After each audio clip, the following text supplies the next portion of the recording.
Okay, test. Are we good? Okay. All right, we'll go ahead and get started. So we're in Daniel 11 tonight. I'm going to do something a little different tonight in that I'm going to probably teach out of the ESV instead of the New King James, just because all of my notes are in the ESV, and I'll get really confused if I have to go back and forth tonight.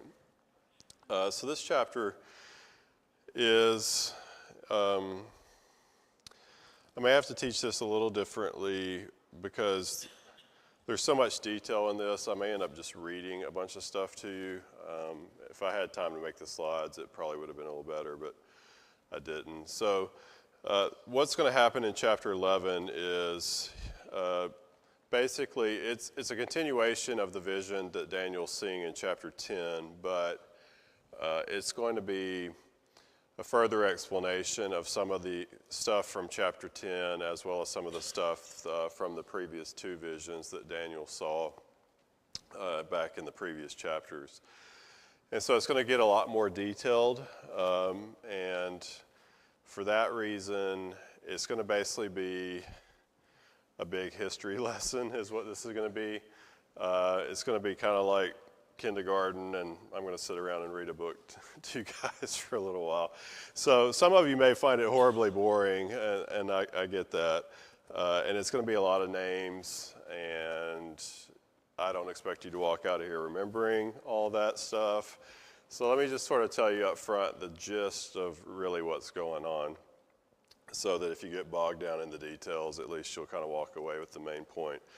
So really what the main point of all this is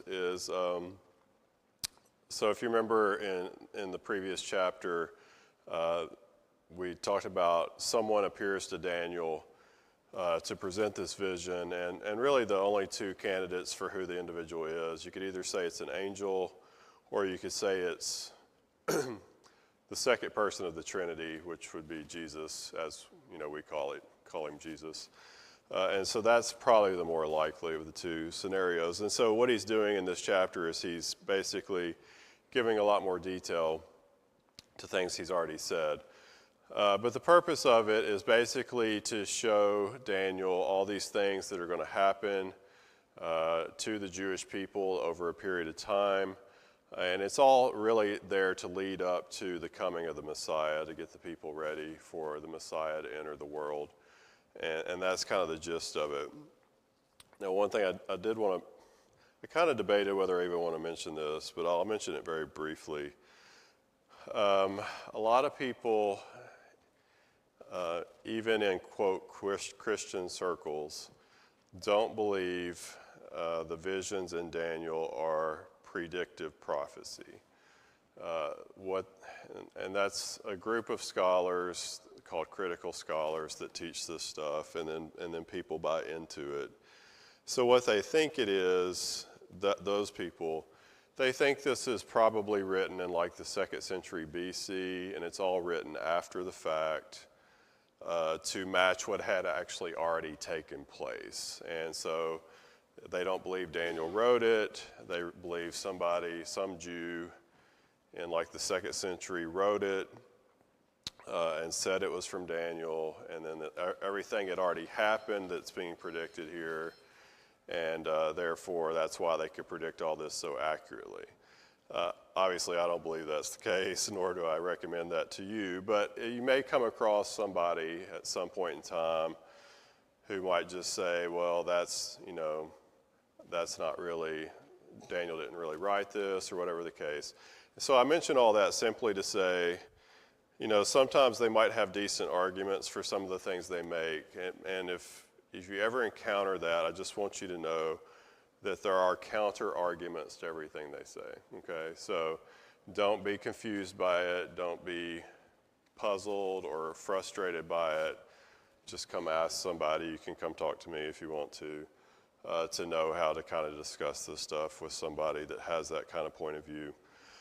Because obviously I believe Daniel's the one who wrote it, and that this is all predictive prophecy. The problem they have is they just don't believe that God gives predictive prophecies, and so then that means they have problems with all these prophets and so forth. So I just kind of wanted to throw that out there in case you ever encounter it. Just realize there are arguments to defend all this, so just don't be upset by it, basically.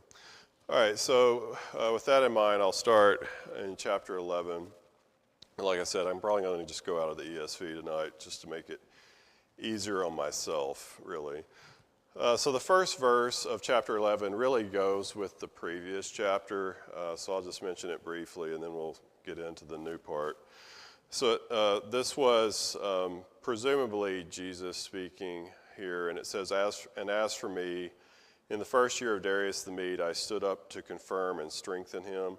The him there is Michael the archangel, so it was a continuation of him talking about him fighting with the archangel Michael against these fallen angels, demons, whatever you want to call them, that were influencing the Persian kings and so forth. And so what he's telling you there is that that battle started in the first year of Darius, but this vision that's happening now is in the third year, so that they have been fighting this fight, he and Michael, for at least 3 years at this point. Okay, so that goes with the previous chapter. All right, so the new chapter really starts in verse 2, is really where it should have been broken between the chapters. And so now he's going to start kind of a new line of thinking. So what's going to happen in this chapter is he's going to get more specific with things he's already said, and so it's going to get very detailed. And I'm probably going to lose you, and that's okay. That's why I wanted to tell you kind of up front what the gist of this is really about. But one thing to kind of tell you going into it, he's going to mention this at the very beginning, but I'll kind of highlight it now so that it starts making sense. So he's going to go back to Alexander the Great, and what he's going to say is, Alexander is going to live and he's going to conquer, but then when he dies, the kingdom of Alexander is going to be broken up into 4 smaller kingdoms. And what he's going to do from that point forward is he's going to deal with 2 of those 4. And we've seen this a little bit already where he's mentioned it. So 2 of those 4 generals that are going to take over after Alexander, one is named Seleucus, and he's going to rule in the Mesopotamia, Syria area. So he will have Palestine and Jerusalem and all that under his control. Another guy's name is Ptolemy, and he's going to rule over Egypt. And so those are the 2 subsets of Alexander's kingdom that basically this chapter is going to deal with. And what it's going to end up doing is it's just going to go ruler after ruler after ruler in those line of succession in those 2 areas, and what happens basically between those 2 kingdoms over a period of several hundred years, and how they war back and forth with each other. And so that's kind of really the gist of what the chapter is about, but it gets very specific as you go through. All right, so with that in mind, I'll kind of go ahead and get started. All right, so verse 2, it says,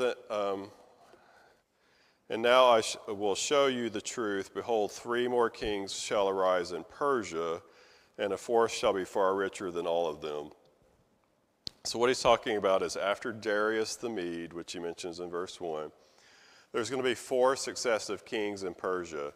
Now that doesn't mean there are only 4 kings in Persia. There were more after that, but he's talking about the first 4 that follow Darius. And those are Cambyses, who reigns from 530 to 522, and then a guy named Gamada, which just ruled for a few months in 522, and then Darius the First, who reigns from 522 to 486 BC. And then he mentions the 4th one, who's going to be a lot richer than the others, and that's Xerxes, which in the book of Esther, his name is Ahasuerus. So when you read Esther, that's who that king is. So he's the 4th one, and he's going to rule from 486 to 465, okay? All right, so that 4th king, Xerxes, is going to be the richer one, and that's the one he's going to focus on now. And he's not going to discuss the ones that follow Xerxes because they're not really relevant to the point he's making. But Xerxes is the one he's going to kind of hone in on here. And so it says, carrying on in verse 2, it says, and when he has become strong,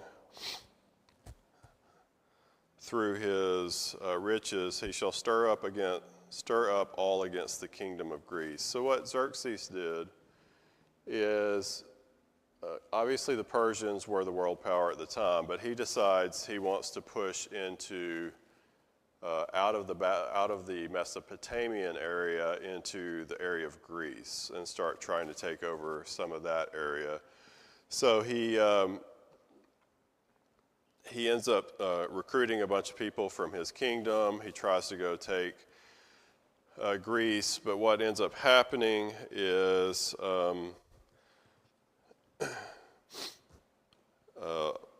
Greece at that time was not a major kingdom. It was a bunch of smaller city-states. And so it would have been easier to take them had they had only fought as individual city-states. But what they realized is if they all banded together, they could be a lot stronger force and fight against someone like Xerxes. And so that's what happens. And eventually, over time, they do collectively come together as one power under a guy named Philip of Macedon, who is the father of Alexander the Great. So anyway, Xerxes tries to go fight against them.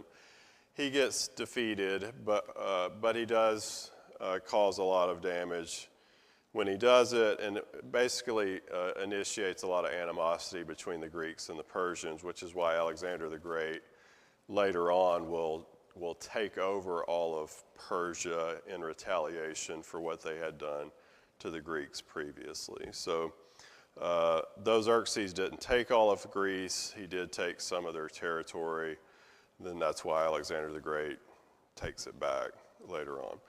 All right, so that's what verse 2 is talking about. So verse 3, it says, "Then a mighty king shall arise," and this is talking about Alexander the Great, "who shall rule with great dominion and do as he wills." And so the part talking about how he'll do as he wills means that he'll be able to take as much land as fast and as quickly and as easily as he wants to. He's able to basically take over the known world at the time.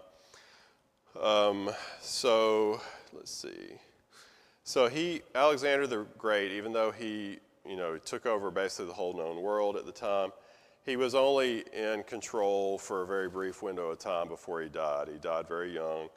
So he's going to reign from 334 to 322 BC, so only for about 12 years, and then he dies. And he's going to die in his early 30s when he does pass away. So after his death, his kingdom is divided among 4 of his generals, which we'll see that referenced in a second when it says the 4 winds of heaven, his kingdom is going to be split into 4s. Yeah, but we're only going to be concerned about 2 of them, really, 2 of the 4. Let's see. The one territory is Syria, Mesopotamia, which when we read the rest of it, it's going to refer to that as the north. So you're going to constantly see these phrases, north and south, north and south. North is the Syria, Mesopotamia province or territory. The south is going to be Egypt. And so the north is originally was ruled by Seleucus. I think that's how you pronounce it. I'm not really super up on all the Greek history stuff. Whereas Egypt is going to be ruled by Ptolemy, okay? So what you have at this point is a guy named Seleucus the First and a guy named Ptolemy the First, all right? And then we're going to start seeing all their descendants come into play over time. All right, so Ptolemy the First was made satrap of Egypt, and then he later took the title as king of Egypt. So Egypt is actually going to be ruled by Greek rulers for a long time instead of Egyptian rulers. So then in 321 BC, Seleucus the First was made satrap of Babylon, but 5 years later, in 316 BC, he's going to be attacked by one of the other generals, so we're not going to deal with this guy, but the guy that took over the area of Greece, he decides, hey, I want to extend my territory, so let me go attack Seleucus, and I'll try to take over his territory. So in the process of that, Seleucus has to flee from his province and he flees to Egypt, and Ptolemy the first makes him one of his generals. So he is now down in Egypt briefly. But in 312 BC, so 4 years later, Ptolemy and Seleucus are going to fight against that other guy and defeat him at Gaza, and then Seleucus is able to go back and be king again in Babylon. Okay, so initially they're working together. That's not going to last very long.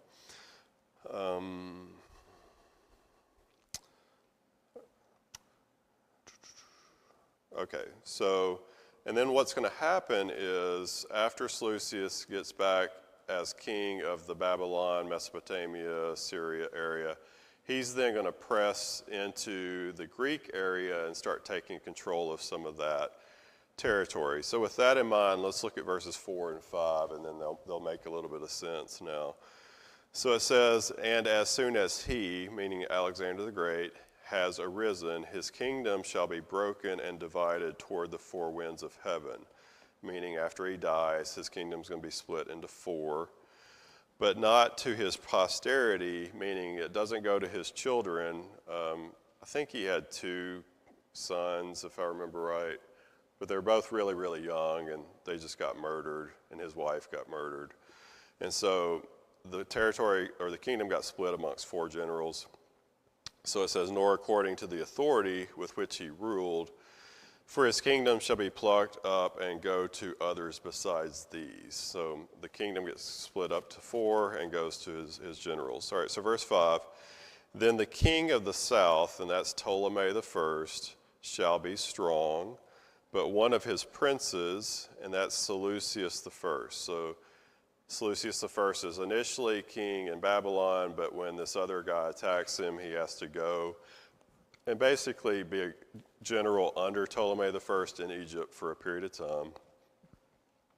So it says, but one of his princes shall be stronger than he, and shall rule, and his authority shall be a great authority. And so what that's referring to is he will eventually go back and take over the Babylon, Mesopotamia area, as well as push into Greece. So even though he is kind of humiliated briefly, he will ultimately gain more territory and be stronger than Ptolemy the first. So right now, at this point, we have Ptolemy the first in Egypt, Seleucus the first in Syria, Mesopotamia, a little bit of the Greek area, okay?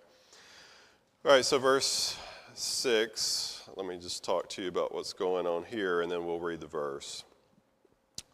All right, so over the years, the Seleucids and the Ptolemies fight against each other. And so now we're going to fast forward in time a little bit. Around 250 BC, Ptolemy II, so now we're getting into the sons of those first generals that took over.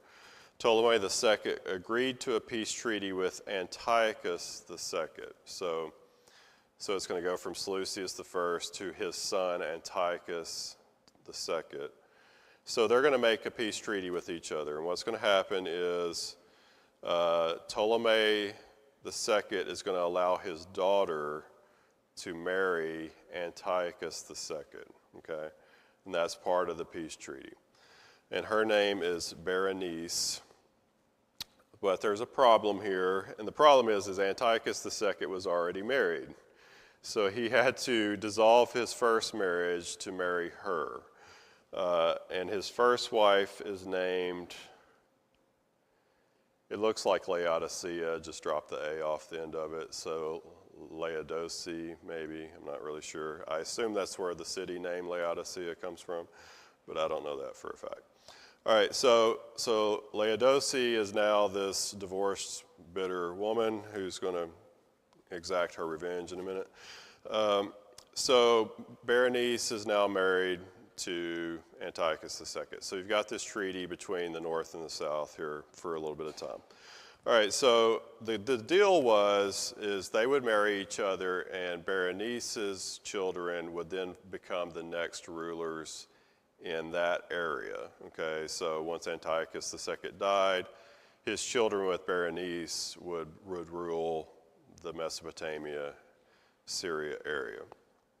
Well, it didn't take long before Antiochus II breaks the treaty, and in 246 BC, he remarries Laodice back as his wife, but she is bitter, so she ends up poisoning him, murdering Berenice and all of her kids and her attendants from Egypt. And in the same year, her father, which is Ptolemy II, also dies. So a lot going on here, but if you read verse 6, it'll kind of make some sense. After some years, they shall make an alliance, so this is the treaty, and the daughter of the king of the south, so Berenice, the daughter of Ptolemy II, shall come to the king of the north, who is Antiochus II, to make an agreement, but she shall not retain the strength of her arm, meaning she's going to get murdered, and he and his arm shall not endure, meaning Antiochus is going to get murdered, but she shall be given up, and her attendants, they're also murdered, and he who fathered her, so her dad will also die, and he who supported her in those times. So a lot of mess going on there. But anyway, you're going from kind of a peaceful relationship between the two sides to wars, to an alliance, to some infighting, murders, etc. Okay. All right, so verse 7 through 9 now, we're going to move on to the next round of children that are ruling. So let me read you a little bit about what's going on in 7 through 9, and then we'll read those verses. All right, so after Ptolemy II dies, who was Berenice's dad, the dude ruling in Egypt, Berenice's brother, who is Ptolemy II's son, his name is Ptolemy III. He is going to become the ruler after his dad dies in Egypt. So in retaliation for his sister's murder, so because Berenice was murdered, he's going to invade Syria, and he captures the capital city, which is Antioch, okay? And he's going to push a little bit further east. He captures Laodice, who is the bitter wife who murdered his sister. He executes her. He takes some spoils of war. What he also does is, if you back up about 300 years, the Persian king way back when, named Cambyses, he took a bunch of idols out of Egypt when they had invaded Egypt before. So now, at this point, Ptolemy III is going to recapture those idols, and he's going to take them back to Egypt. And so even though he's pushing east into this area, what's going to happen at some point in time, he has a rebellion back home. So he can't move any further east. He's going to have to go back home, put down the rebellion. And in that process, that's going to allow a dude named Seleucus II to regain authority in the Mesopotamia, Babylon area. Okay, so at this point, basically, the Ptolemies have punished the Seleucid family for what has happened to their daughter. And now you got Ptolemy III in Egypt, Seleucus II in Mesopotamia. All right, so with that in mind, we'll go back and read 7 through 9, see if this makes sense. So it says, and from a branch from her roots, her being Berenice, and the branch here is Ptolemy III, which is her brother, one shall arise in his place. He shall come against the army and enter the fortress of the king of the north, meaning he's going to invade the north. He captures Antioch, which is the capital, which is the fortress here. And he shall deal with them and shall prevail. He shall also carry off to Egypt their gods. Those are the gods that the Persians took 300 years before, with their metal images and their precious vessels of silver and gold. And for some years he shall refrain from attacking the king of the north. Then the latter shall come into the realm of the king of the south, but shall return to his own land. All right. So now we're going to move to the next round of rulers. All right, so let's look at verse 10. I'll tell you what's going on here. All right, so at this point, you're now down to Seleucus III. So Seleucus III succeeds his father, who was Seleucus II, but he's only going to reign for 3 years before he's murdered during a military campaign. So his brother Antiochus III is going to take over.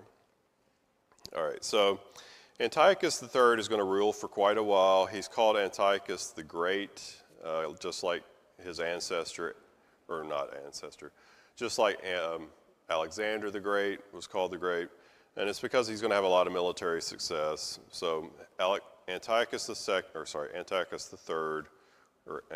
the Great, took over and took back land his father had lost in Syria and Palestine from the weak king in the south now, who's Ptolemy the Fourth. All right, so we move forward.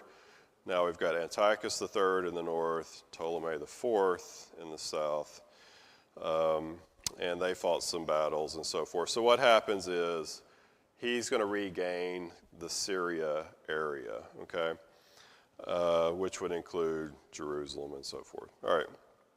So in 217 BC, Ptolemy the Fourth is going to raise, sorry, let me go back. Let's look at verse 10, and then we'll move into that section. Sorry, so verse 10, his sons shall wage war and assemble a multitude of great forces. The son here is Antiochus III, which shall keep coming and overflow and pass through, and again shall carry the war as far as his fortress, meaning Syria-Palestine area. All right, so he's going to take that area back. All right, now we're going to look at verses 11 and 12, and this, let me read you some stuff about that, and then we'll look at these verses. All right, so in 217 BC, Ptolemy IV is going to raise a big army to fight against Antiochus III. Their armies are about the same size, but Antiochus is going to have a pretty overwhelming victory. The battle was fought at Raphia, which is a city in Palestine. After the battle, Ptolemy IV is going to return to Egypt, but because he was embarrassed, he's not going to try to do any more battles like this in the future. Instead, he's just going to live a life of debauchery, basically, going forward. And so let's see what 11 and 12 has to say. All right, so then the king of the south, Ptolemy IV, moved with rage, shall come out and fight against the king of the north, who is Antiochus III. And he shall raise a great multitude, which he did, that's Ptolemy IV, shall raise a great multitude, but it shall be given into his hand, his being Antiochus III, who will win the fight. And when the multitude is taken away, his, Ptolemy IV's, heart shall be exalted, meaning he's going to go back home and just live in debauchery. And he shall cast down tens of thousands, but shall not prevail. And what that's referring to is when he raised this big army, he had to actually employ a bunch of Egyptians to fight. And so what they kind of realized is, why are we fighting for these Greeks? Why don't we just get our own leader and reestablish Egyptian control in Egypt instead of having these Greeks rule over us? And so that started to cause some problems down in Egypt. All right. Now let's look at verses 13 through 19, and this is obviously going to encompass quite a bit of information here. All right, so in the late 200s BC, Antiochus III is going to campaign in the eastern part of his empire, so he's leaving the Egyptian area alone for a while. But in 204 BC, Ptolemy IV and his queen mysteriously died. That's the Ptolemy IV, the one just living in debauchery. He and his wife are going to die, and they're going to leave their son, Ptolemy V, to be in charge, but he's only 5 years old at this point. So Antiochus III sees this as an opportunity to try to go take over Egypt. So he is going to attack Egypt. He's going to take back the area of Syria that he didn't already have control of. At the battle of a place called Panias. If you were in Sunday morning class a week or two ago with me, Panias is Caesarea Philippi in the New Testament. It's the same place. It's still referred to as Panias today, or at least the river there is called Panias. So he fights that battle in 200 BC, and Antiochus gains control of the southern part of Syria and Palestine permanently at that point. The Ptolemaean general's name was Scopas. He ended up fleeing to Sidon, so if you remember Tyre and Sidon there on the coast. And then he has to, they siege that city and basically starve them out till he surrenders in 198 BC. Okay. We'll see in a minute in verse 16 that it's going to say Antiochus III shall do as he wills. That's the same phrase talked about Alexander the Great back in verse 3. So he's going to have a lot of power for a period of time like Alexander the Great did. But it's really to reference his arrogance, and that's going to be his ultimate downfall. All right, so at this point, Rome. So we've been dealing with the Greeks, but now Rome is starting to come into the picture. They're starting to gain some power. And it's a hint that the Roman Empire, which is the fourth empire we've been seeing all along with these visions, that it's starting to kind of percolate a little bit. So what happens is Rome starts to have some power, and as a result of Rome starting to show some power, Antiochus III chooses not to attack Egypt at this time. And what he's going to try to do instead, since he knows he can't attack them because Rome is now starting to support them a little bit, he's going to try to destroy it from within instead of from a direct military attack. So what he's going to do is he's going to marry off his daughter to Ptolemy V.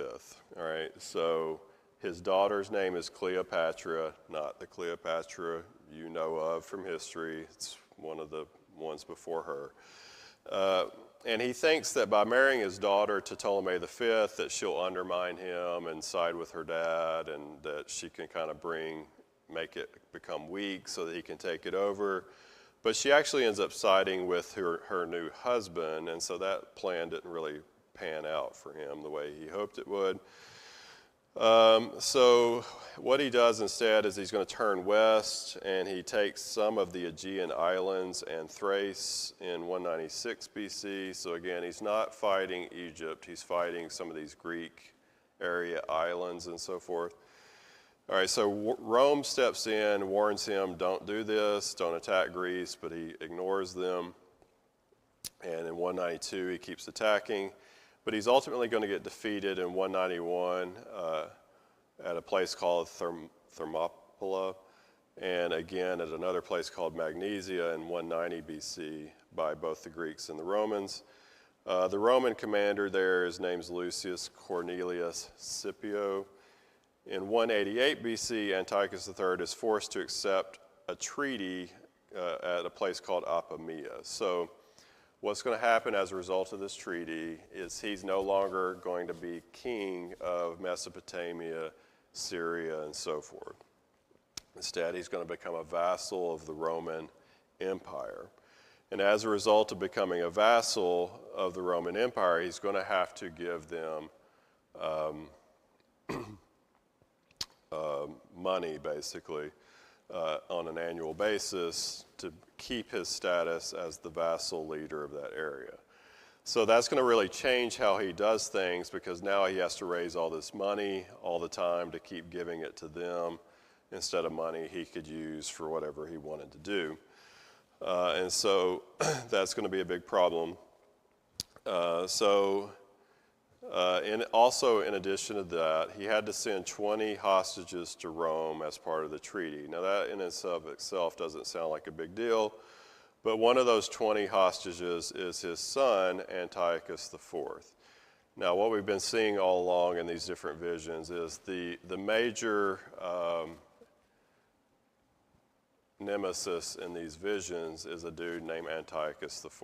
Okay, so that's where we're getting down to him finally in the story. So he kind of first appears in the story as the son of his father, Antiochus III, but he's sent as a prisoner, basically a prisoner of this treaty, to be a prisoner in Rome for a period of time. That's our first look at him. So it says so Antiochus III turns west. He starts fighting and campaigns again in Syria, trying to raise up funds to pay for his vassal status. So what he ends up doing is he ends up pillaging temples and things like that and taking the money out of the treasuries from these places to pay for his vassal status. And he tried that at a place called Elymais, and the locals end up killing him, okay, because they were mad that he was raiding their pagan temple for Zeus there. And so he dies in 187 BC. All right, that covered a lot of ground, but let's look at verses 13 through 19 now and see if we can kind of make some sense out of some of this. All right, so for the king of the north shall again raise a multitude, that's Antiochus III, greater than the first, and after some years he shall come on with a great army and abundant supplies. In those times many, these are probably referring to the Egyptian groups that are rebelling down in Egypt against Ptolemy the fourth and the fifth. In those times many shall rise against the king of the south as part of the rebellion against them. And the violent among your own people shall lift themselves up in order to fulfill the vision, but they shall fail. So what ends up happening is the Jews get caught up in all this. You have a pro-Ptolemy group, a pro-Seleucid group. And so they end up getting mixed up in all the political stuff, and both sides get put down at different periods of time. All right, verse 15, it says, Then the king of the north shall come and throw up siege works and take a well-fortified city. That's when he defeated the Ptolemean general at the city of Sidon. And the forces of the south shall not stand, or even his best troops. That's that general again. For there shall be no strength to stand. That's because they faced a famine while they were sieged up at Sidon.